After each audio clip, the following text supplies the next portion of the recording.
नमस्कार बच्चों। आज इस वीडियो में हम 5वीं कक्षा हिंदी की कविता एक माँ की बेबसी के कुछ अतिरिक्त प्रश्नोत्तर करने वाले हैं। ये कविता आपको पढ़ाई जा चुकी है। उम्मीद है आपको समझ में भी आ गई होगी। समझने से ज़्यादा ज़रूरी है कविता को आपने महसूस किया होगा, क्योंकि कवि ने भी कहा है कविता से पहले कि अगर इसको पढ़कर आपके मन में कोई चित्र उभरता है तो ये कविता कामयाब है। खैर, एनसीईआरटी के जो प्रश्न हैं उनके उत्तर भी हमने डिस्कस किए थे। अब हम करने वाले हैं केवीएस की जो वर्कशीट है कि अपार्ट फ्रॉम एनसीईआरटी और कौन से क्वेश्चन इंपॉर्टेंट हो सकते हैं जो इस कविता से आपके एग्जाम में पूछे जा सकते हैं। तो चलिए शुरू करते हैं। उससे पहले अगर कोई भी बच्चा नया है चैनल को आप सब्सक्राइब कर लीजिए, बेल आइकन को प्रेस कर लीजिए, जिससे कि नेक्स्ट टाइम अगर कोई भी वीडियो आपकी क्लास की आती है उसको आप मिस ना करें। अध्याय 9, एक माँ की बेबसी। सबसे पहले कुछ वस्तुनिष्ठ प्रश्न हैं जहाँ पर आपको ऑप्शंस दिए जाएंगे, विकल्प दिए जाएंगे, आपको सही विकल्प चुनना है। रतन दूसरे बच्चों के पास क्यों आता था? पढ़ाई करने, व्यायाम करने, खेलने या फिर भागने? वो खेलने के लिए जाया करता था। ग विकल्प सही है। रतन देखने में कैसा था? अन्य बच्चों से अलग, अन्य बच्चों की तरह, छड़ी जैसा पतला या गुलाब जैसा लाल? कवि ने अपनी कविता में कहा है कि देखने में तो वो बच्चा बिल्कुल दूसरों के जैसा ही लगता है, लेकिन एक थोड़ी सी उसको परेशानी है कि वो बोल नहीं पाता था। तो देखने में वो बिल्कुल दूसरे बच्चों की तरह ही लगता था, अन्य बच्चों की तरह। ख विकल्प सही है। रतन के अंदर की झटपटाहट उसके किस अंग में से झलकती थी? नाक से, कान से, आंखों से, मुख से? उसकी आंखों से झलकती थी। जो बेबसी थी उसकी आंखों में कि बहुत सारी चीज़ें हो सकता है उनसे मन में हो जो वो बोलना चाहता हो लेकिन बोल नहीं पाता था। रतन की माँ की आंखों में क्या झलकता था? बेटे की बेबसी, जिज्ञासा, बेटे के लिए चिंता, बेटे की शरारत? तो उनकी आंखों में बेबसी झलकती थी कि माता पिता अपने बच्चों के लिए बहुत कुछ करना चाहते हैं लेकिन वो चाह कर भी उसकी मदद नहीं कर पाती थी, तो वो बेबस थी। आपका क विकल्प सही है। अब कुछ सही गलत आपको स्टेटमेंट्स दी हुई है, आपको बतानी है कौन सी सही है और कौन सी गलत है। रतन एक बड़े बंगले में रहता था, ये गलत है। वो पास के ही किसी पड़ोस से निकल कर आता था। कहाँ रहता था इसके बारे में कुछ दिया नहीं है आपको कविता में। रतन को देखकर बच्चे भयभीत नहीं होते थे, ये भी गलत है। वो हो जाते थे क्योंकि वो उसे समझ नहीं पाते थे। रतन की खेलने के दौरान उसकी माँ का ध्यान उसके खेलने पर लगा रहता था, ये भी सही है। वो हमेशा वहीं पर बैठी रहती थी। अब कुछ आपके रिक्त स्थान आपको भरने हैं। निम्न शब्दों में से उचित शब्दों का प्रयोग करके रिक्त स्थान भरिए। शब्द है आपके दृश्य, हाथों, गली, अदृश्य, चल, इशारों, आंखों, बोल, देख और समझ। रतन किसी खाली जगह पड़ोस से निकलकर खेलने के लिए आता था। अदृश्य पड़ोस से, अदृश्य। आगे है रतन खाली जगह नहीं सकता था, रतन बोल नहीं सकता था। बच्चे रतन की घबराहटों को समझ नहीं पाते थे। उसके बाद आपको ये गद्यांश दिया हुआ है, एक अंश है कविता का जिसको पढ़कर आपको प्रश्नों के उत्तर देने हैं। ये एग्जाम में पूछा जाता है।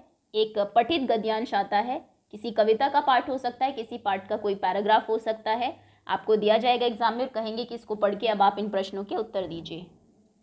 थोड़ा घबराते भी थे हम उससे, क्योंकि समझ नहीं पाते थे उसकी घबराहटों को, न इशारों में कही उसकी बातों को, न उसकी भयभीत आंखों में हर समय झलकती उसके अंदर की झटपटाहटों को।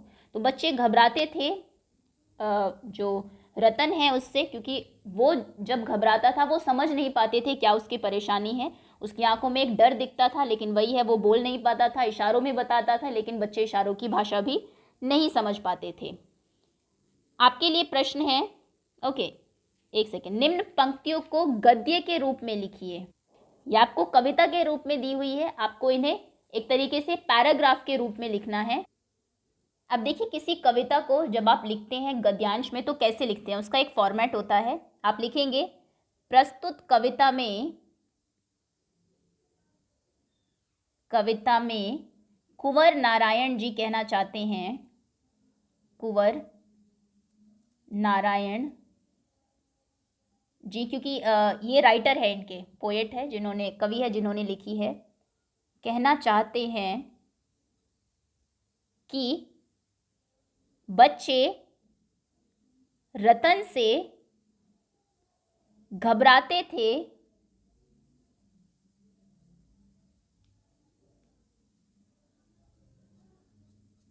क्योंकि वे उसकी परेशानियों और इशारों को समझ नहीं पाते थे, को समझते नहीं थे, पाते थे।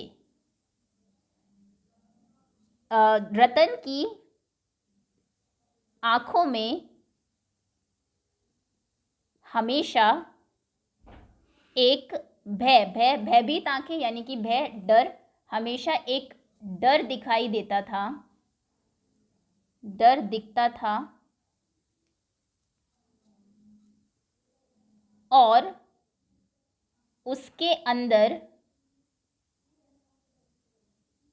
एक व्याकुलता, यानी कि परेशानी, बेचैनी, झटपटाहट कब होती है आपको? जब आप बेचैन हो जाते हैं। उसके अंदर एक बेचैनी रहती थी। ये आपने सरल शब्दों में इनको लिख दिया है, ठीक है। ये इसका गद्य रूप होगा। गद्य किसे कहते हैं? दो शब्द है आपके हिंदी में। जो आपका पैराग्राफ होता है, जो आप पढ़ते हैं, कहानी पढ़ते हैं, उसे गद्य कहा जाता है।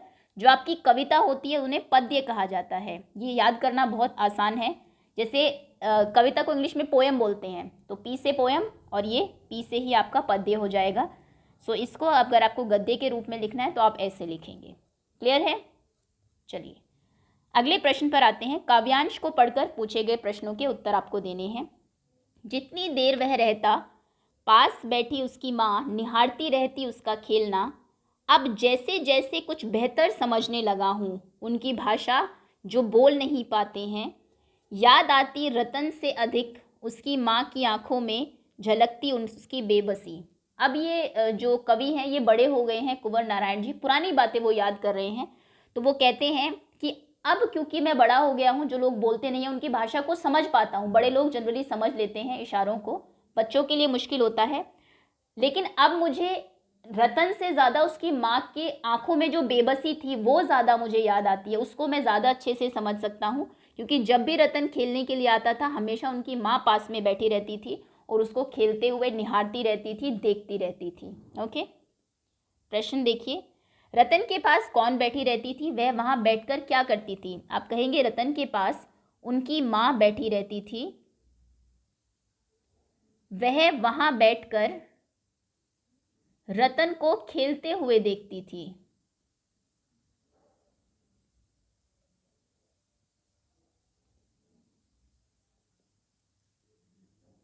देखती थी। अगला प्रश्न है, कवि समय के साथ साथ क्या बेहतर समझने लगा है?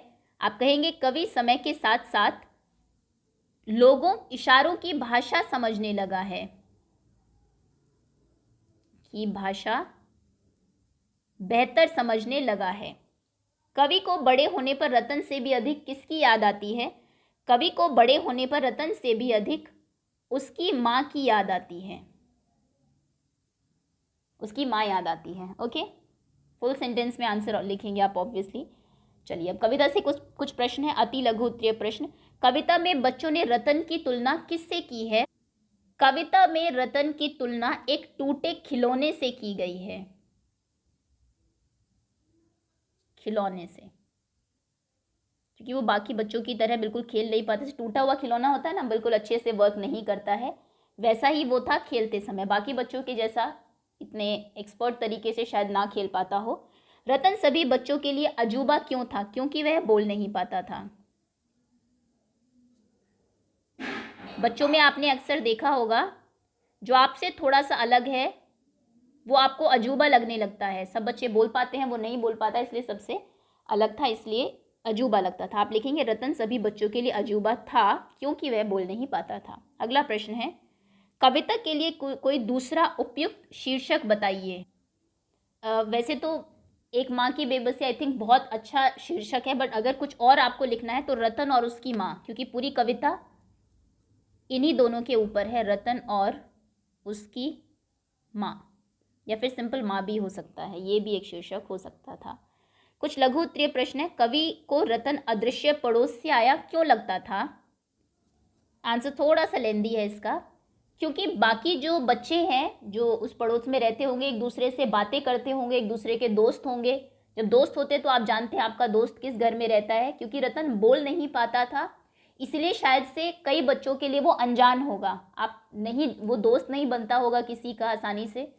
आप अगर दोस्त नहीं है तो आप ये भी नहीं जानते कि वो रहता कहाँ है। शायद इसीलिए अदृश्य पड़ोस कहा गया है, क्योंकि कवि नहीं जानता था कि वो बच्चा कहाँ से आया है, उसका घर उसके लिए अनजान था। तो आप लिखेंगे पड़ोस में रहने वाले बाकी बच्चे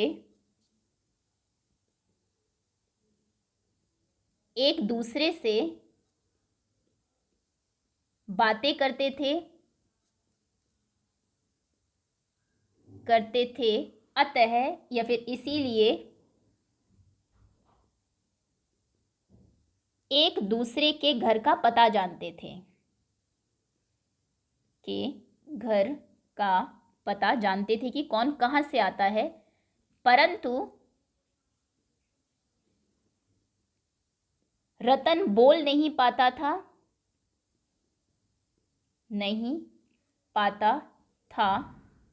इसीलिए बच्चों को उसका घर या फिर किस घर में रहता है वो मालूम नहीं था, उसका घर मालूम नहीं था, इसलिए उसको अदृश्य पड़ोस कहा गया है, नहीं था। ओके, अगला प्रश्न, ये आपको उत्तर दिया नहीं हुआ है कविता में, लेकिन कई चीज़ें आप ऑब्वियसली इमेजिन कर सकते हैं कि क्यों कहा गया है। 5th क्लास में हैं आप, तो ज़रूरी नहीं है जो कविता में दिया है एज इट इज़ वही प्रश्न पूछे जाएंगे। कुछ आपकी अंडरस्टैंडिंग को भी चेक करने के लिए क्वेश्चन पूछे जाते हैं कि आप कितना समझते हैं चीज़ों को। बच्चे रतन के साथ खेलते हुए क्यों घबराते थे?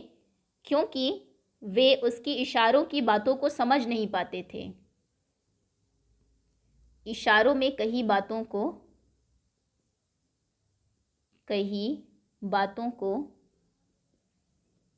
समझ नहीं पाते थे। अगला प्रश्न है, कवि ने रतन के लिए टूटा खिलौना शब्द का प्रयोग क्यों किया है? जब कोई खिलौना टूट जाता है तो वो ठीक से कार्य नहीं कर पाता है, मतलब एक जो सही खिलौना है उसके जैसा काम नहीं करता है। ऐसे ही जो रतन था वो भी बाकी बच्चों की तरह काम नहीं कर पाता था, उनकी तरह खेल नहीं पाता था, शायद इसीलिए उसने टूटे खिलौने से उसका कंपैरिजन किया है। क्योंकि जब खिलौना टूट जाता है तो उस तरह काम नहीं करता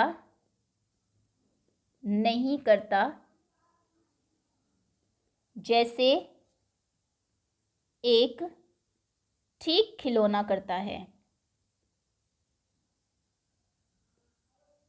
है।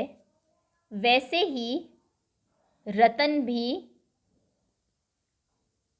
बाकी बच्चों की तरह कार्य नहीं कर पाता था,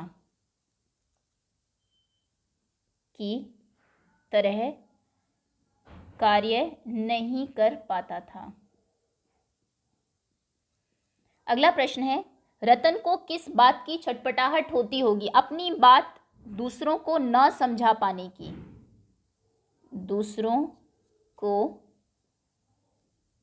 कह न पाने की और समझा न पाने की। वो क्या कहना चाहता है बाकी बच्चे समझते ही नहीं थे, तो वो बात उसके अंदर ही रह जाती थी और वो बहुत बेचैन हो जाता था, उसे झटपटाहट होती थी। दीर्घ उत्तरीय प्रश्न पर आते हैं। रतन के बारे में कवि को कौन कौन सी बातें याद है?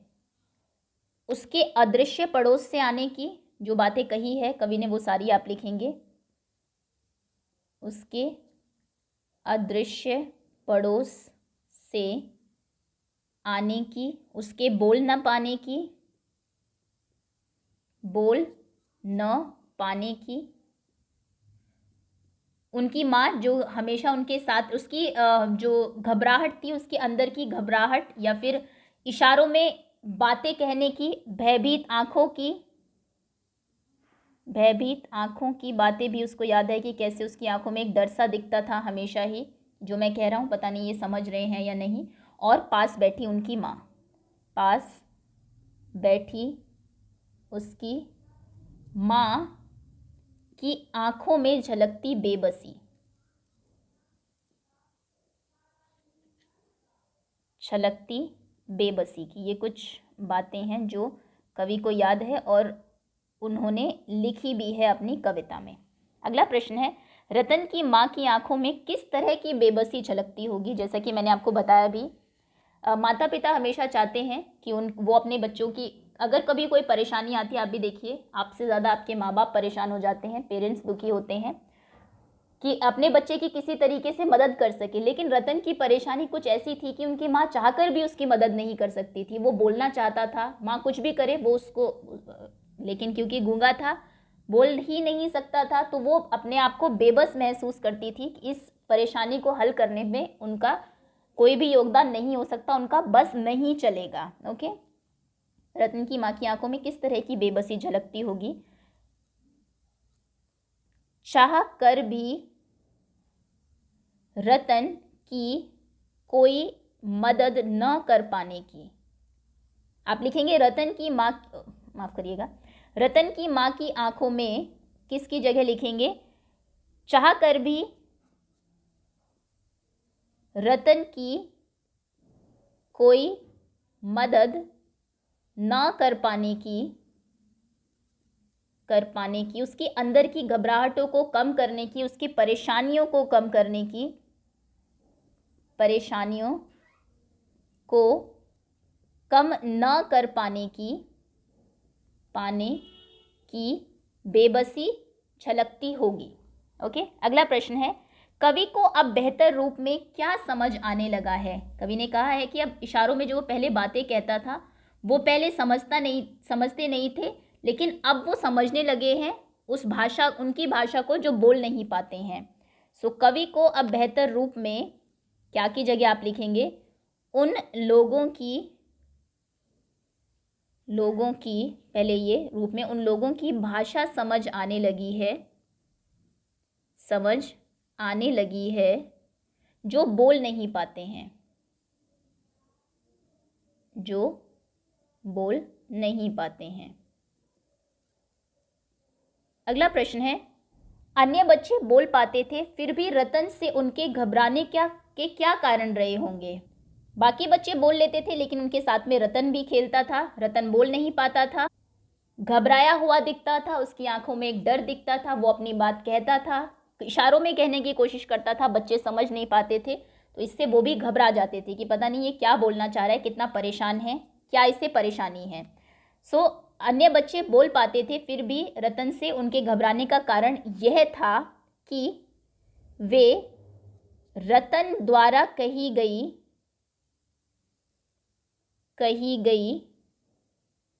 या रतन द्वारा इशारों में कही गई बातों को समझ नहीं पाते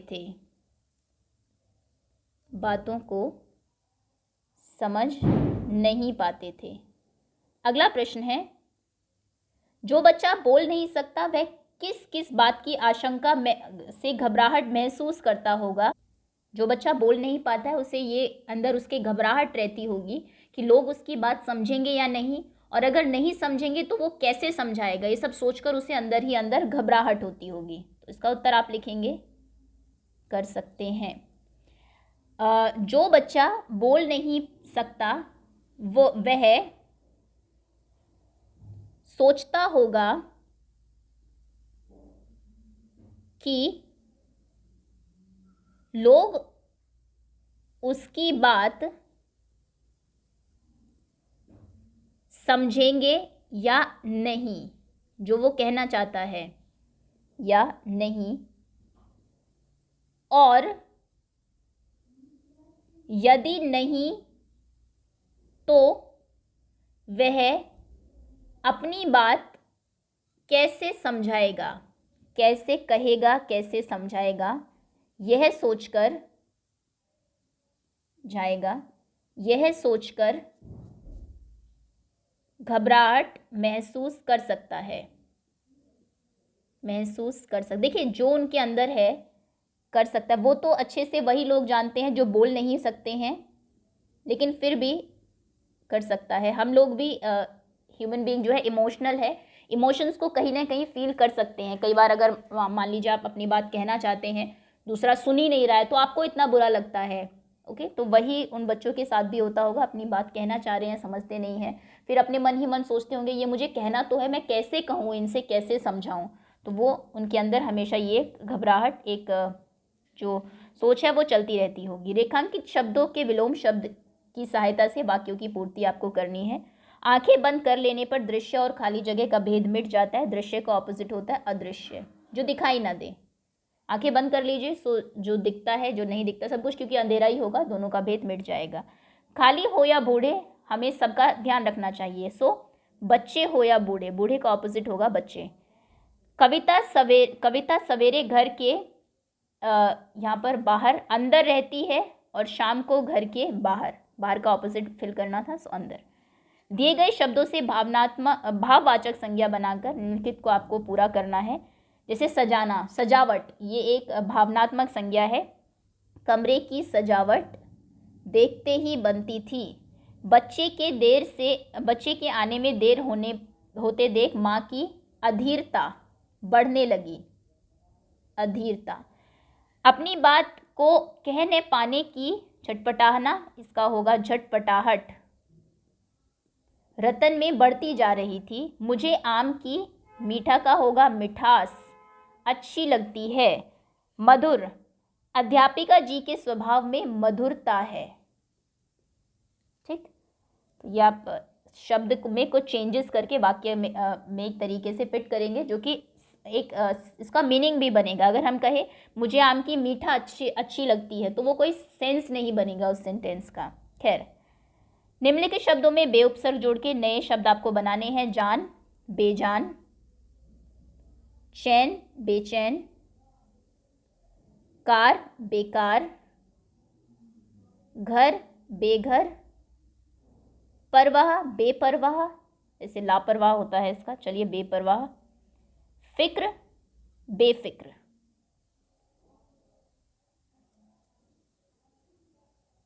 आगे आते हैं, ये इनके ऑपोजिट भी है। नीचे दिए गए उपसर्ग का प्रयोग करके 3-3 शब्द आपको बनाने। उपसर्ग वो होते हैं जो किसी शब्द के आगे लगे हो, जैसे यहाँ पर बे लगा, बेपरवाह, शब्द था परवाह, आगे बे लग गया, तो वो उपसर्ग है। और जो पीछे लगते हैं उसे प्रत्यय कहते हैं। जैसे हमने ऊपर देखा अधीर, अधीर का आपने कर दिया अधीरता, तो ता प्रत्यय है। इनको याद करना भी आसान है। प्रत्यय यानी कि जो पीछे लगे, प से प्रत्यय, प से पीछे, आगे जो लगे उपसर्ग, आज से आगे, और उपसर्ग एक तरीके से आओ पास में ही है। ओके, तो उपसर्ग से आपको बनाने हैं जिसमें आ लगा हो। अनजान, नो, अन हो गया ये तो। आ से हो सकता है असंभव, संभव शब्द था, असंभव एक नया शब्द आपने बना दिया आ आगे लगाकर। अमल, या फिर अमिट, जो कभी मिटे ना। अमर, जो कभी मरे ना, मर शब्द होगा, आगे लगाकर आपने एक नया शब्द बना दिया है। नेक्स्ट है अनुशासन, अनुशासन, माफ करिएगा, अनुशासन, शासन शब्द होता है, अनुशासन, अनुशासन, ये अनु लगाकर आगे बना है। अगला हो सकता है अनुरूप, अनुकरण, अनुवाद, करण से अनुकरण बन गया, आगे लगाकर आपने अनुज, जो वैसे कोई शब्द नहीं होता, नहीं, अनुरूप, रूप शब्द था, अनुरूप आपने बना दिया। ठीक, वी जिसमें आगे लगा हो, विरोध, रोध से विरोध बन सकता है। विद्रोह, विराट, नहीं, राट कोई शब्द नहीं होता। देखिए कंडीशन ये है कि अगर आगे से आपका जो ये उपसर्ग है वो हट जाए तो भी कोई शब्द होना चाहिए, तभी वो बनता। अगर आप यहाँ पर विराट लिख देंगे, वी हटाएंगे तो राट तो कोई शब्द होता ही नहीं है, तो यानी कि ये गलत है। विराट अपने आप में ही शब्द है, इसमें कोई उपसर्ग नहीं लगा है। ओके, विद्रोह, द्रोह कोई शब्द होता है? आई डोंट थिंक सो, तो इसको भी हटा दीजिए। आप लिख सकते हैं विदेश, देश एक शब्द है, वी आगे लग गया सो विदेश बन गया। विराम, राम एक शब्द है, वी आगे लग के आपने विराम बना दिया। ओके, विज्ञान, ज्ञान एक शब्द है, वी आगे लगाकर आपने विज्ञान बना दिया। ओके, नेक्स्ट निडर, डर एक शब्द है, जो डरता ना हो उसको निडर कहा जाता है। निर्बल में निर हो गया, लेकिन निरोग, रोग एक शब्द है, नी लगा के आपने निरोग बना दिया। निसंतान, निसंतान। ओके, नियम, वैसे यम, हाँ ठीक है। तो ये आपके उपसर्ग से शब्द आप बनाएंगे, ठीक है, ये इंपॉर्टेंट भी है। उपसर्ग प्रत्यय 5th क्लास में आप है, पता होने चाहिए। चलिए आगे आते हैं। आगे है, बताओ निम्नलिखित भावनाएं तुम्हें कब महसूस होती होगी, आपको अपने शब्दों में लिखना है। अधीरता, अधीरता यानी कि धीर मतलब होता है धीरज, जब आप बिल्कुल धीरज नहीं रख पा रहे हैं, अधीर हो जाते हैं, ऐसा कब आपको महसूस हो सकता है? आपको कहीं जाने की जल्दी हो, या फिर मान लीजिए आप घर जाना चाहते हैं लेकिन छुट्टी में काफ़ी टाइम है, क्योंकि घर में आपके कोई मेहमान आ रहे हैं, आपके कज़न। अब ये आप लिख खुद लेंगे, बिकॉज लिखने में एक्सप्लेन करने में काफ़ी टाइम लग जाएगा। मैं जनरली वैसे आपको बता देती हूँ कब आपको महसूस होगी। घर में आपके जो कज़न्स हैं, भाई बहन आने वाले हैं, लेकिन स्कूल की छुट्टी में अभी बहुत समय है, तो आप अधीर रहते हैं, मन स्थिर नहीं रहता, घर जाने की घर में ही मन लगा रहता, अभी क्या कर रहे होंगे, लोग पहुँचे होंगे या नहीं, और ये सब। झटपटाहट, जब आपको झटपटाहट आपको तब महसूस होती है जब एक बेचैनी होती है अंदर, जब आप कक्षा में कोई बात अपनी कहना चाहते हैं, लेकिन मान लीजिए टीचर आपको डांट रही है, आप अपना पक्ष बताना चाहते हैं, आपकी कोई गलती भी नहीं है, लेकिन मैम सुने ना, बस ऐसे ही डांट के आपको बैठा दे, तो वो एक छटपटाहट रहती है अंदर कि मैं अपनी बात कह नहीं पाया। घबराहट, घबराहट तब होती है जब आपको लगे कि कुछ आगे गलत होने वाला है। मान लीजिए आपने अपना होमवर्क नहीं किया और मैम कॉपीज़ मंगा रही हैं, स्टार्टिंग से शुरू हो गई हैं, और आप बैठे हुए हैं, 3rd 4th नंबर है, तो एक घबराहट रहती है अंदर कि मेरी टर्न आएगी, क्या होगा। या फिर अंधेरा होने वाला है और घर पहुंचने में काफ़ी टाइम है, या फिर एग्ज़ाम आने वाले हैं, आपने तैयारी बिल्कुल नहीं की है, तो वो जो फीलिंग है उसे घबराहट कहेंगे। ओके, नेक्स्ट उत्सुकता, यानी कि एक्साइटेड आप कब होते हैं? आपका पेपर परीक्षा में बहुत अच्छा आपने किया है और अभी कल रिजल्ट आने वाला है, तो आप बड़े एक्साइटेड रहते हैं, कब कल का दिन आएगा और कब मैं अपना रिजल्ट देखूंगा, उसको बोलते हैं उत्सुकता, एक्साइटमेंट। ठीक है, तो ये अलग अलग फीलिंग वर्ड्स हैं आपके, क्योंकि कहते हैं ना कि लैंग्वेज जब आप पढ़े आपकी वोकैबुलरी बहुत अच्छी होनी चाहिए, आप कैसा महसूस कर रहे हैं, तो वो अधीरता कब महसूस करते हैं? झटपटाहट, घबराहट और उत्सुकता। एग्जैक्ट मीनिंग आपको पता होने चाहिए इन शब्दों की। अब है निम्नलिखित शब्दों से वाक्य बनाओ। भाषा, अपनी बात कहने के लिए भाषा बहुत ज़रूरी है।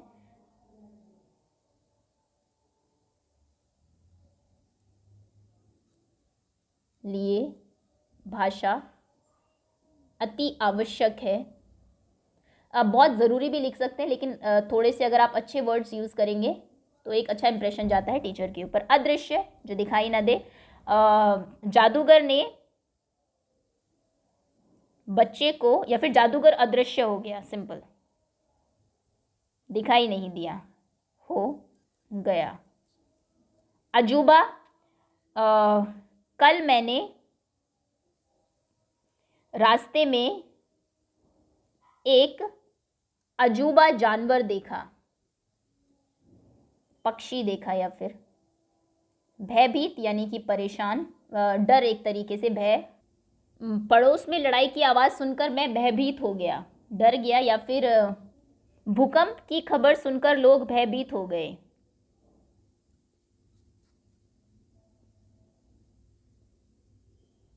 सेंटेंस आप कुछ भी बना सकते हैं अपनी तरफ से भी, भयभीत हो गए। ठीक है, चलिए अब आगे आते हैं। कुछ पाठ आधारित प्रश्न है, इनको आप खुद ही करेंगे। आपने भी अपने आसपास किसी मूक, यानी कि जो बोल नहीं पाते, या फिर बधिर जो सुन नहीं पाते हैं, बच्चों को खेलते कूदते देखा होगा। ऐसे बच्चे को देखकर आपके मन में कौन कौन से भाव उत्पन्न होते हैं, उनको आप लिखिए। यदि आपको रतन के साथ खेलने का मौका मिलता है तो आप उससे किस प्रकार बातें करते हैं? साइन लैंग्वेज आपको सिखाई गई है ना। हेलन केलर एक चैप्टर है, आई थिंक 4th में है या 5th, 4th में है शायद, 4th क्लास में। उसके लास्ट में आपको साइन लैंग्वेज सिखाई गई थी। अब कितना आपको याद है, अगर आपको वो आती है तो आप इजीली बात कर सकते हैं रतन से। चलिए, अब कुछ मुहावरे हैं, मुहावरों को वाक्य में प्रयोग करना है। मीनिंग मैं आपको बता देती हूँ। पहले आंखें दिखाना यानी कि डराना। सोहन मुझे आंखें दिखा रहा था। आंखों का तारा होना, बहुत प्यारा होना। राम उसकी माँ की आंखों, रतन उनकी माँ की आंखों का तारा था, बहुत प्यारा होना।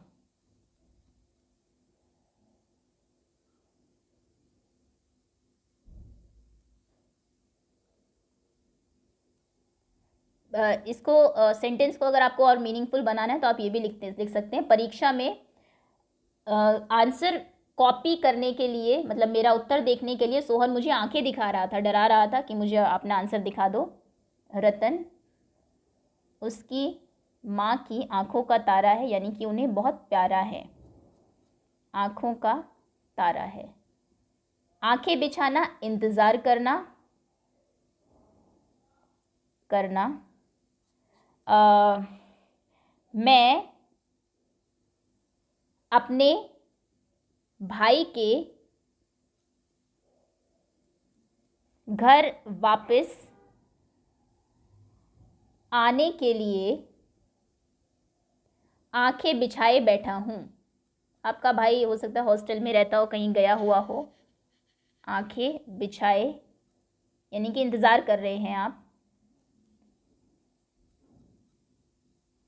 बैठा हूँ। आंखों में धूल झोंकना यानी कि धोखा देना।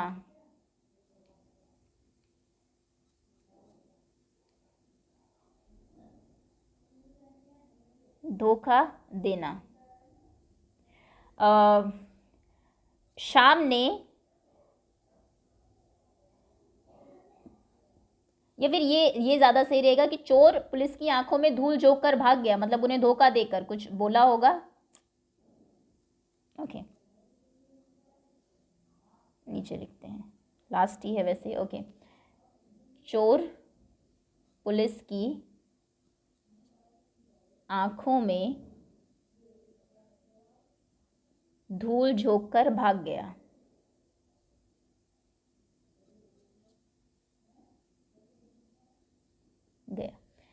अगला प्रश्न है, वर्ण विच्छेद करो। वर्ण विच्छेद में क्या होता है, इसे खिलौने लिखा है।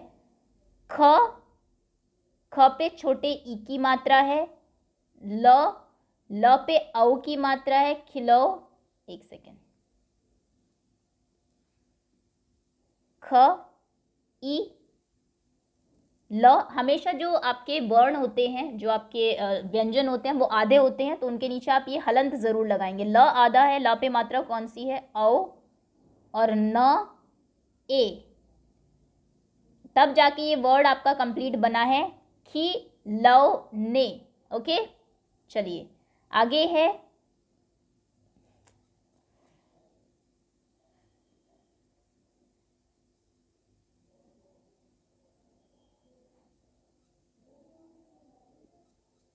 ए, अदृश्य। अ को आधा लिखने की जरूरत नहीं है, क्योंकि जो आपके स्वर होते हैं वो सारे कंप्लीट होते हैं खुद में। दृश्य, इसमें द आधा है,